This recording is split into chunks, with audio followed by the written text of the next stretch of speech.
Welcome to The Real Game, a podcast by coaches for coaches. I am your host, Matt Philbrick.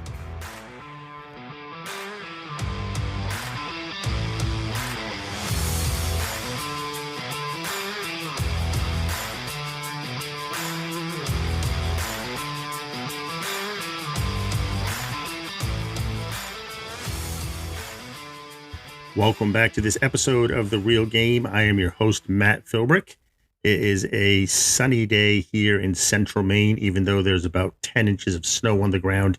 We left Pennsylvania on Friday to come up here on spring break, and actually we're expecting it to be a little nicer than it is. Not that it's not nice, but nicer in terms of a little warmer and not a blizzard before we came. So we ended up staying the night in Connecticut for a couple nights and made our way up here on Sunday to arrive here to almost a foot of snow on the ground, which is completely fine because we really didn't see that much snow in Pennsylvania this winter. But getting to the topic of the day today, I have with me Coach John Kessel. He is a former volleyball coach and is still involved heavily in the sport, coaching, mentoring, all things related to that. And it was a real privilege for me to have him on my show. When I started the interview, I actually didn't do any introductions or anything. We just started kind of chatting a little bit during the Zoom call, and he launched into just some great stuff. So I just hit record and we started talking. So the interview here kind of just jumps into him already talking about some things. And we just kind of went forward from there and talked about a variety of different topics. But this guy has a wealth of information.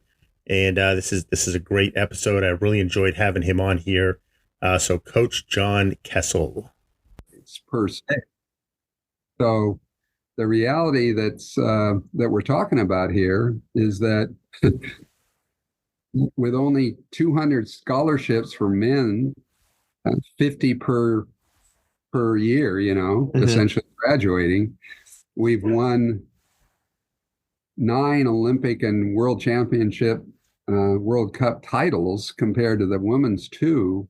And the reason in part is because when you said you created a coaching podcast for coaches, we follow the science really, really seriously to be the most effective and efficient coaches we can be. And in talking to your people, I think one thing I've learned, Matt, is I start off with, I'm going to give you today information and not criticism. Mm-hmm. If I criticize anybody, it's old John coaching in 1971, over 50 years ago. Yeah. Not John now that knows what he knows. And the coach who knows why beats the coach who knows how. So we love to understand the why, kind of like we're talking about, why do the men win so many gold medals and the women with, such great talent have they finally just won? Yeah. And it's really important that this is not a black or white discussion. This is just shades of any level of gray where you're working really hard to figure out what might be just a little bit more effective, what might be a little bit more efficient than what I did before. And that's all. Mm-hmm, mm-hmm. And part of that's coaching. And the coaching that you wanted to talk about was the verbal side, non-verbal and verbal. Yeah. I just know that with the things that we've learned about how do we become more effective and efficient, it's if I summarized it in one thing, it would be train in reality. And I joke about volleyball math. 4 kids and a ball. What happens in basketball? They play 2-on-2. Yeah. 4 kids, a ball, and an adult. And what happens? And they start to drill. They start to train. Mm-hmm. Yeah.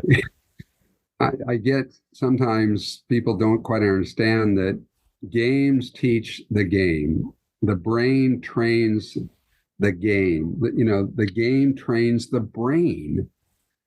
there is no such thing as muscle memory. Mhm. What there is that I've learned to problem solve, and by doing these choices, I have more problems that I can solve if new ones pop up. Yeah. And yeah, you got to dribble, you got to pass off your forearms, which is a bizarre thing in volleyball. But the reality is that you have to train in the reality. I mean, and you guys in basketball, our sport trains, if any volleyball coach is listening, there's a sign in one of my books called "Use of the court without use of the net is prohibited." And that's because the vast majority of coaches in my sport, they coach for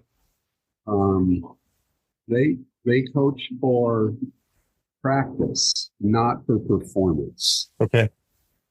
They do drills that are not like the game at all. In fact, if you get good at them, you suck. Yeah. In volleyball, in the game. Right. But they get good at it, and coaches feel good because the practice looks good. Mm-hmm.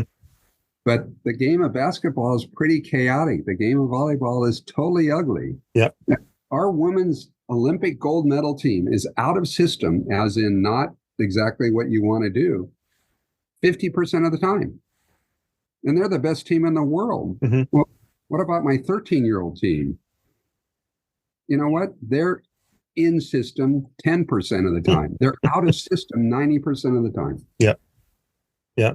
That's my reality. I got to get good at that because I'm not, but I, as a young coach, young John, mm-hmm. threw balls out of the basket right to the setter, and the setter set them beautifully, and everything looked good at practice. And then we go play and we'd suck. Yeah. Yeah.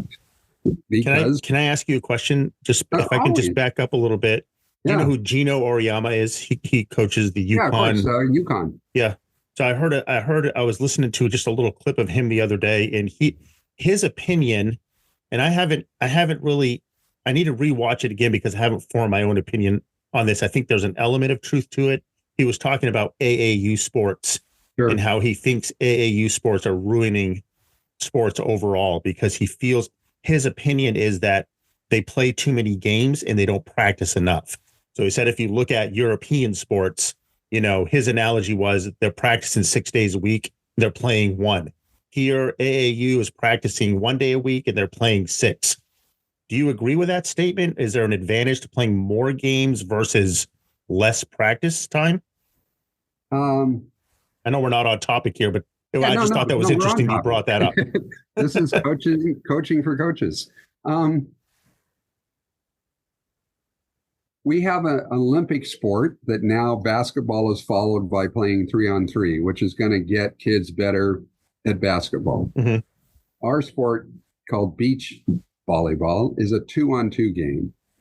Until 1996, for 50 years as the game was played, there wasn't a single coach. Not one.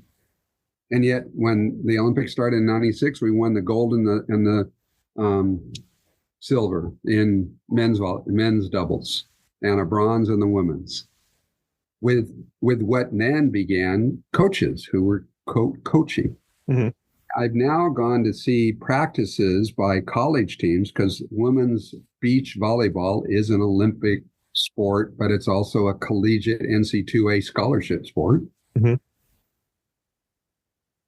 And I took a picture one time where after an hour of training, not a single ball went over the net.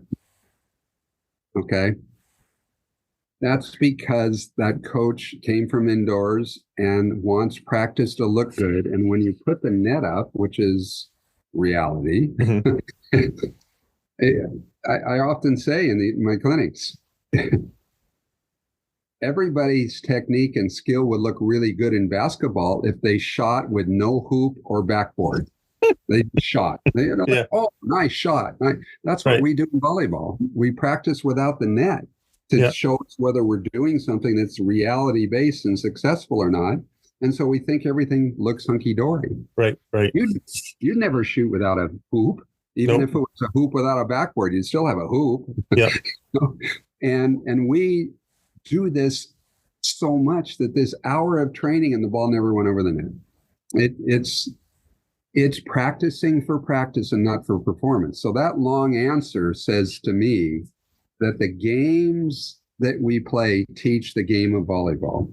The games that you play in basketball, whether it's 1-on-1, 2-on-2, cutthroat, 3-on-3, like the Olympics now, all those games that you play, they teach you the game of basketball. Right.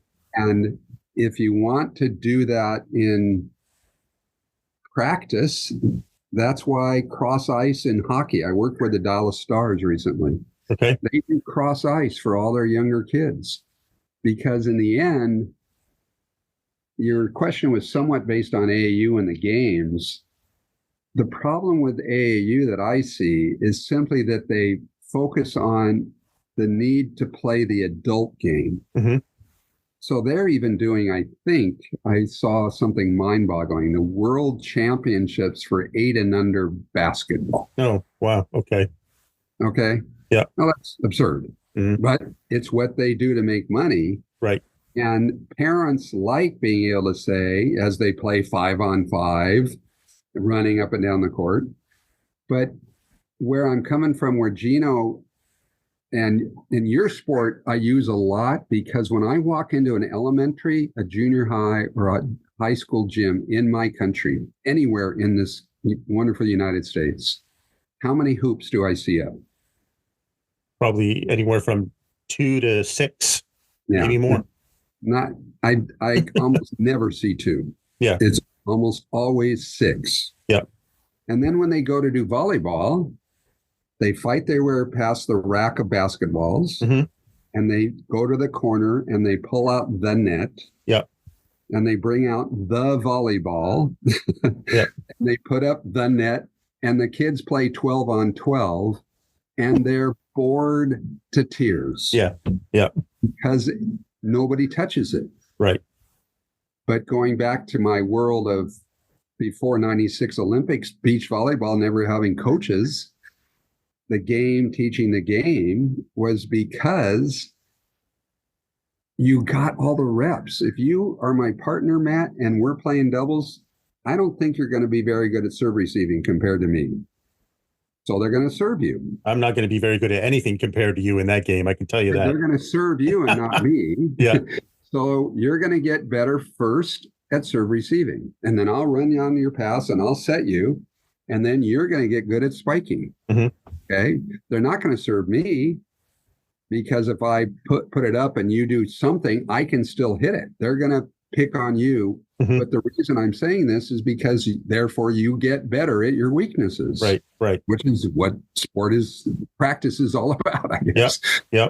But by playing 2-on-2, you get the reps. And I want your listeners to understand that as much as watching YouTube and seeing things happen gives you ideas, the motor skill of anything, including Formula F1 race car driving, when they're doing those simulators and they have all those games, they're pedaling and they're driving and they're doing all that stuff. There's training as much reality as possible on the same course as the real, guys. But you've got to do it. My kids watched me drive, Matt, for 16 years. When they stepped behind the wheel, did they know how to drive? No. No. I mean, you're terrified as they don't know what they're doing. And by driving, my insurance rates drop because they learned to drive by driving and they got better at driving. Therefore, doing it. So it's like I use often the concept of how did you learn to ride a bike? And I use it because you said you had kids? Yeah. Yep. How 4 kids. old? 4 kids from 21 to 28. Okay. So they're now mature adults. Yep. But when they learned to ride, did you hire a bike riding coach? I did not. Did you go send them to bike riding summer camp? I did not. Nope. How many bike riding drills did your children go through? Probably zero. And did you do any bike riding progressions? Did you pedal right footed for 30 pedals and then pedal right left footed and then put the two together and all these other things that we do in sport? Right. But the way you learn to do something is by doing it. My problem is that my sport plays 6-on-6 with 6 on the bench, 24 kids, and 1 ball. It would be like learning to ride a bike with 1 bike and 24 kids. Yeah. Yep. It's going to take a long time to learn to ride a bike. Yeah.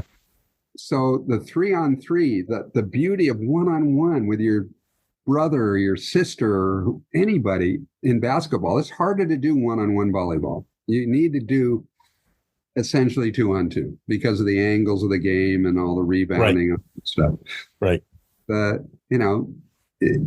In lacrosse, I coached that for a long time. We play a game called chumash, which is essentially 2-on-2 with the goal being one way from one side and the same goal as the other direction for the other team. And you fight and you play lacrosse 2-on-2. That's how you get good. You don't get good by 9-on-9 running up and down the friggin' field and and all you're doing is running. Right.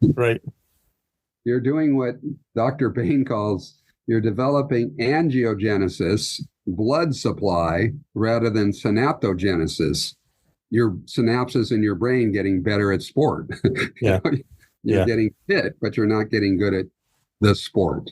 Yeah. So it's a big challenge. That's some good stuff you've shared with us. Certainly a lot to think about. And as you can see, I hit record a while ago because what the things you were talking about just seem relevant to me. They seem relevant to coaching. I want to pause here for just a second and give you an opportunity to just kind of tell our audience, because I didn't introduce you yet at all or anything, but so I'm here today with John Kessel. John, you have an extensive resume. You've been around, you've been coaching for a long time. You have a ton of credibility. Just tell us a little bit about where you came from and what you're doing now, and just a little bit about your coaching experience. Well, I've been coaching over half a century. I started coaching in 1971 collegiately at my alma mater, Colorado College, the men and the women's teams. And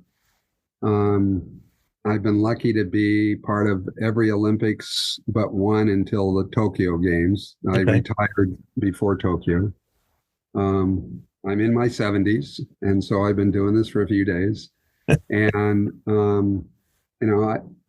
my biggest joy is coaching coaches like this podcast is attempting to impact. And in my world, I've been to almost 90 countries as an international volleyball instructor for the Volleyball Federation of International Volleyball, our international federation that controls the Olympics and World Championships and all that.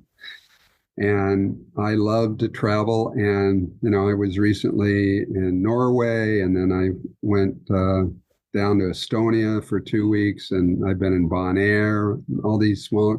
Volleyball's a big country around the world. It, played in 220 nations. So, and because of our gold medal luck on the men and women's side, beach and indoor, and even sitting volleyball, our women have won a bronze, 2 silvers, and 2 golds on the sitting women's volleyball side, the Paralympic sport. Yep. I've been able to be impacting a lot of coaches and sharing ideas. That whole rising tide lifts all boats. If I light your candle, my candle's still lit. It was a Thomas Jefferson quote that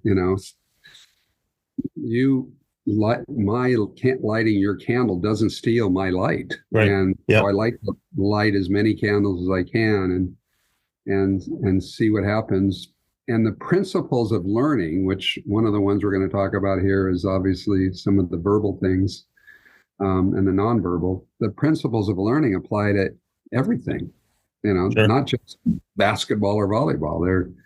There's a great book by Atul Gawande called Notes on a Better Performance, Notes on Surgery. And he's a surgeon, and he talks about how surgeons need to do better at applying the science And that's what I feel lucky to do because of a professor emeritus now, the late Carl McGowan at BYU. Started working with him in 1975, and the science of how do you learn motor skills, as in physical action, has been a passionate area of mine all my life. How do you learn faster? How do you learn more effectively? Yeah, yeah. One of my favorite interviews that I did since I started my podcast was with Coach Hambly at Stanford University. And he was talked about team culture a lot. Yeah. He was fantastic, and a lot of what he's saying are some of the same things, same things you have said today. Cool. So I don't know if you know him or not. I don't. I'll have to go back and listen to one of your podcasts. Yeah, definitely. They have a great volleyball program there. We do, yeah. Anyways, so today I want to talk about communication, and in the minutes that we have left, obviously you've touched on it already as we've been talking today.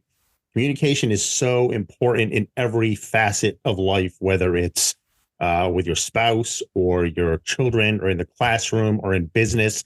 But when it comes to sports and dealing directly with your athletes, what role does verbal and nonverbal communication play in that process? Yeah. When I read the questions kind of conceptualized, I thought about how in volleyball timeouts, you would see that if the team was winning, they were very tightly huddled around their coach. Mm-hmm. And if the team was losing, they were spaced out much further and away from their coach because he was ranting and raving and stuff.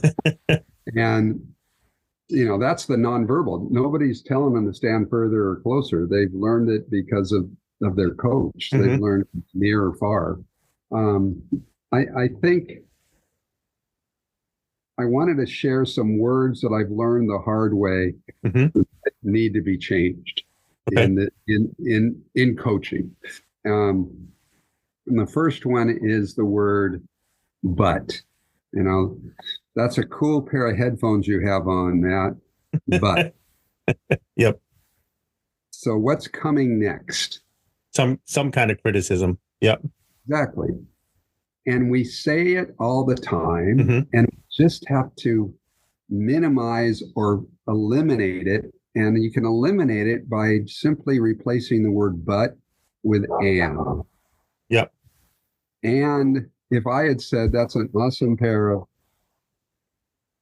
some sort of barking dog out here, if I had replaced it with and said, hey, that's a really cool set of headphones, and you can still hear the compliment.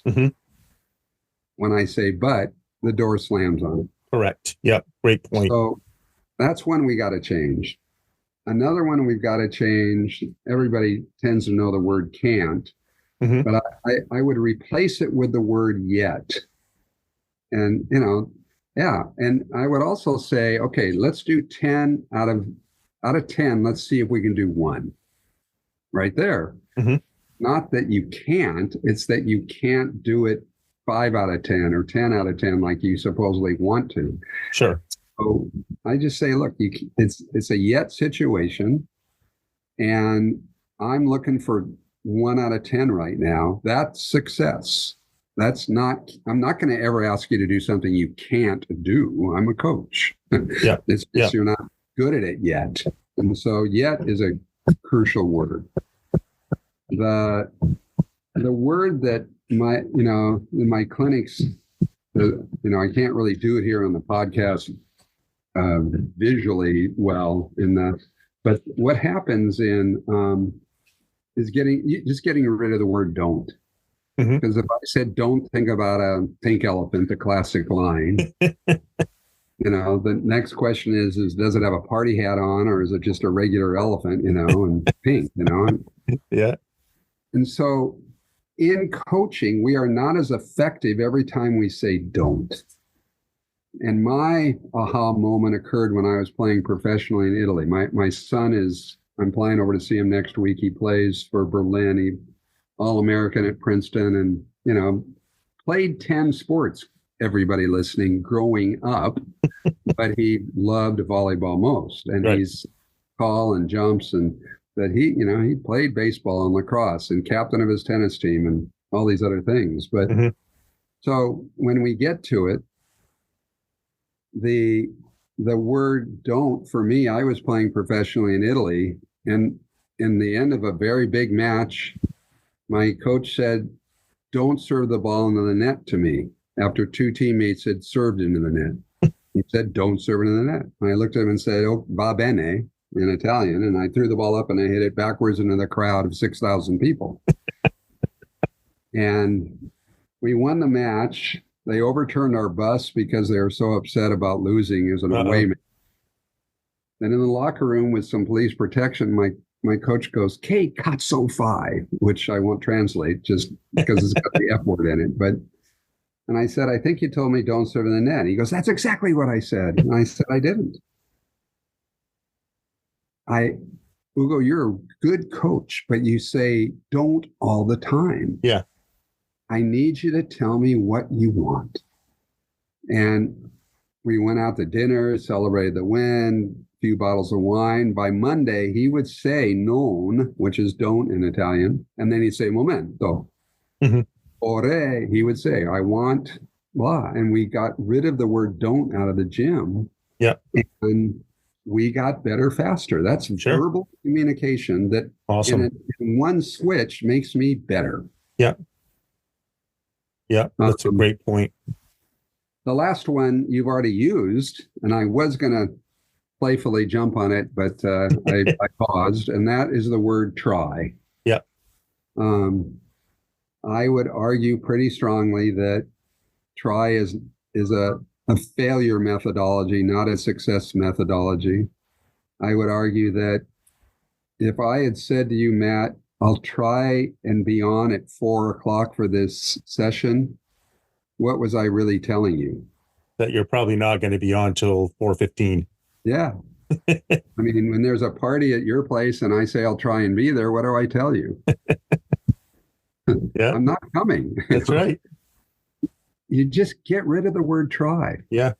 And again, like we talked about with the inability to do 10 in a row or 10 out of 10, look, you can do this. It's not a can't situation. We just aren't at 10 out of 10, and we'll work our way towards it. So let's do it.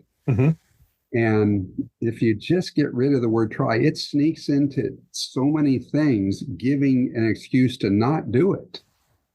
When you want to stay on task and work on it 1 out of 10 to 2 out of 10 to 3 out of 10 and on up. So absolutely. Those are some of the most important words that I think a coach can eliminate or change to and get much more effective messages across. Now, the biggest concept, I think there's 2 rabbit holes your listeners could go down. One is constraint-based learning. And ecological dynamics, nonlinear pedagogy, all these phrases are basically another way of saying what we talked about at the beginning with Trevor Reagan, training ugly, imperfectly, putting constraints on what it is that I'm working on. So I want the kids to have the solutions, not from me, but from their brain processing. In basketball, you got 15 guys out there. You're playing, up and down, half court, whatever. You got a lot of people to talk to. And in volleyball, it's 12. You got 6 on one side in practice, 6 on the other. Right. I can only give you in a 2-hour practice 10 minutes of my time on average. The question we have to come to is, what are they doing during the other 110 minutes to continue to get better? Right. Because the only time I'm paying attention to you is when you get good. You ain't going to get good very fast. Sure. Yeah. 10 minutes during a 2-hour practice is not enough. Yeah. So the term is the most generic term. When I was younger, I called it Socratic coaching, asking questions.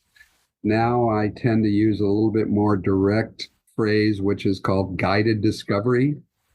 It's just that as a young coach, I said, do this. And now I simply ask questions until they come up with the answer. I know the answer. I don't care that I know the answer. I don't play. They need to know the why. Right. They need to figure it out, not get it from me, because in my sport, those listeners, when it's in our game, our players err and then their head swivels to the coach. Mm-hmm. They make a mistake and their head swivels to the bench. Right. And they make a mistake and their head swivels to the bench. Yep. Because the coach controls all the answers. I don't want you to look at the bench. I want you to problem solve without me, especially in a match or a game. Sure. Yeah. So guided discovery takes longer because I have to ask questions until you go, oh, then maybe if I did this, well, that sounds good. See if that works. Mm-hmm. And at the same time, stepping back and saying, I don't know, see what you can come up with as an idea. What's another idea to solve this problem? Yeah. Because as a young coach, I problem solved. And now as a wiser coach, I create problems to solve. Sure. That's a great point. What I do. Yeah. That's some great insight on your part. And I hate to do it, Coach, but I have 1 minute left and Zoom is going to end this call on me, whether I like it or not. Okay. I could go on and on with you, but you've given us round two some other day. Oh, absolutely. I'd love to have you on again. Like I said, you came highly recommended by a couple different volleyball coaches that I talked to, and you've shared some great stuff with us today. I appreciate you being on. Keep up the good work. And I know you're doing a lot of good work now with veterans and stuff, and just keep doing that. And we appreciate what you're doing, and we're learning a lot from you. If you're interested where I am now, most of the time it's at pumahills.com, PUMAHILLS. It's a veteran first responder retreat, and it's a joy to see them healing up in the mountains where we are. So I'm definitely going to check that out, Coach. Keep up the good work. Have a great day. Take care, Matt. Bye. All right. Bye-bye. I hope you enjoyed today's episode of The Real Game. I'm going to leave you today with a quote by John Powell on communication, and the quote is this: "Communication works for those who work at it. So good luck, coaches, and coach on."